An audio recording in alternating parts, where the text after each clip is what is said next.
So till this point we have seen that the potential on the axis of a dipole is always 1 upon 4 pi epsilon naught P upon r square. Only the sign changes, plus or minus. The magnitude will remain same.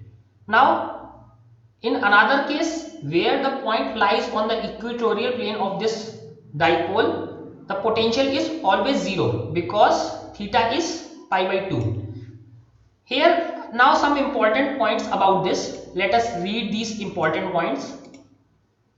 The important contrasting features of electric potential of a dipole from that of a single charge. So we are comparing the single charge and electric dipole. First, the potential due to a dipole depends not just on r but also on the angle between r and p. So that we have already seen in case of electric field. Similarly here the potential depends on the direction between r and p. So two special cases, when this point is on the axis, and second case when point is on the equatorial plane, and general cases in between that depends on r and p. It is however axially symmetric about p.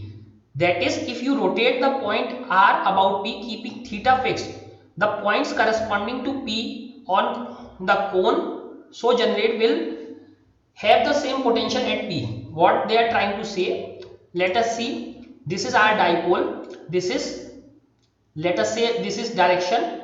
This is minus q and this is plus q. And this is the point. So this is center O and this is point P. So what we can do, this makes an angle theta with this dipole. Let us say this angle is theta. If this angle is theta, so we can rotate this. We can rotate this like this completely. So what they are trying to say, this will make a cone, and on this boundary of this cone potential will remain same. On the boundary of this cone potential will remain same because the distance is same. It is also with the same angle with the direction of this dipole. So at the boundary of this cone potential will remain same. Now second thing, the electric dipole potential falls off at large distances as 1 by r. So as in case of electric field, you see that for single charge electric field is proportional to 1 by r square, and for dipole E is proportional to 1 by r cube. Now for potential for single charges is 1 by r, but for dipoles potential is proportional to 1 by r square. Here is 1 by r square factor. So also to draw the graph, how you can draw the graph? So potential for a single point charge, this is 1 by r graph, and for 1 by r square, that means for a dipole this falls off much sharply. So previously we have seen a graph for electric field and potential. Same graph you can use, this graph, same graph you can use. Only thing is that instead of putting electric field, you can say potential for dipole. This is potential for charge, single point charge, this is for dipole. So this is for single charge, this is for dipole, 1 by r square. So this graph can also be similarly used for dipole and single point charge.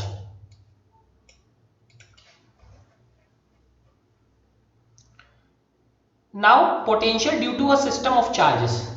So till now we have calculated the charges for a single point charge and a dipole. Now if there are many charges, so we have to calculate the potential on a point due to many charges. So let us see how we will calculate. So there is a charge q1, this is charge q2, q3, q4, q5 and so on. So there are many charges, and the distances is this is point P where we need to find out the potential. This distance is r1p, this is r2p, this is r3p, this is r4p, this is r5p, and similarly the distances in similar way.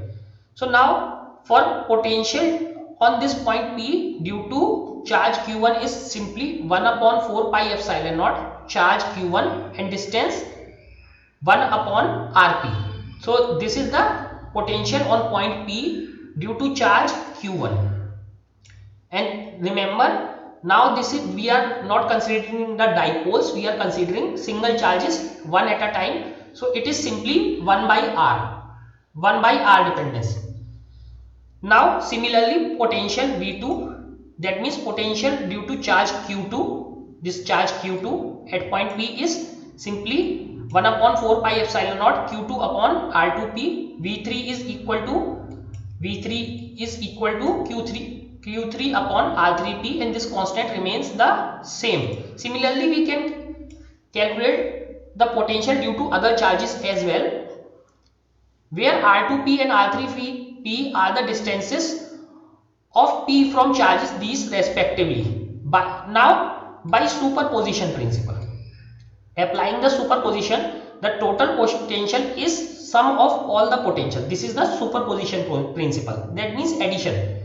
So total potential V is simply sum of potential V1, V2, V3 and so on up to Vn. So by applying this superposition principle, so what we get, this 1 upon 4 pi epsilon naught is common, Q1 upon R1P, Q2 upon R2P, similarly Qn upon Rnp. So this is the total potential due to a system of charges. So this is the total potential due to system of charges. But again, here we have considered the discrete charges. We can also take the continuous charge distribution, as we have seen previously that there was a sphere of charge and a small volume element which has a volume delta V, and charge density on this element is rho.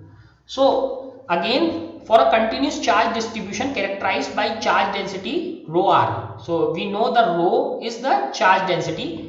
We divide it as before into small volume elements such as size delta V. Please remember, since now potential has a symbol capital V, so now we have started taking small v for volume. Instead of taking capital V for volume, so we are taking small v for volume. So now the total charge on this element is rho delta V. So similar as we did before. We then determine the potential due to each volume element and sum or integrate. So what they are trying to say, simply potential is equal to simply 1 upon 4 pi epsilon naught, and due to this volume element, this charge Q, how we will calculate this charge Q? For calculating this charge Q, we will simply take this volume element rho into delta V, this integration of this. So this Q is simply equal to integration of rho delta V. This is small v. Now this delta V is a small volume. So what they are trying to say is, if the rho is charge density on this small volume, and if we keep on adding small volumes in this sphere, so ultimately we get total charge, and total charge is given by the integration means sum, integration means also sum. Only difference between integration and summation is that summation has finite number of points, that means 1 2 3 4 5, which you can count on your fingers, but this integration is a summation. This is also an addition, but without any number of variables or without any number of terms. So there will be infinite terms, like from r to r dash. So there will be infinite number of terms, while in this summation you specify r is equal to 1 from to r is equal to n. So here the countable number of terms, finite terms. Here there can be infinite number of terms. So when you want to calculate the potential due to this continuous charge, you will simply use this 1 upon 4 pi epsilon naught r, and this charge Q is given by integration of charge density over this small volume element. So in this way we can calculate the potential due to any continuous charge distribution. Now we have seen in chapter 1 that a uniformly charged spherical shell, the electric field outside the shell is if the entire charge is concentrated at the center. So when we solve this problem for a spherical shell, we found that at point P, electric field was such that whole charge is concentrated at this center, and this center has a distance r from this point P. This point P, this is point P. So there is r distance.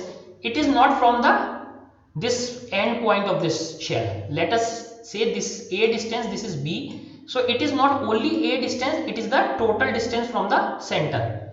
The electric field at this point P works as whole charge is concentrated at the center of this spherical shell.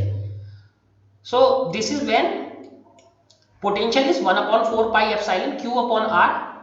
R is greater than r, which is r is radius of this spherical shell. So at points outside this sphere, this is simply this. Now previously what we saw, that the electric field inside this sphere, if this point r is inside, electric field was 0.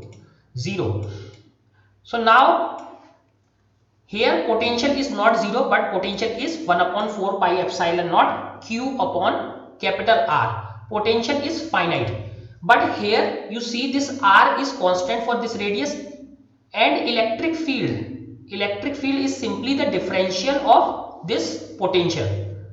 So it is always 0.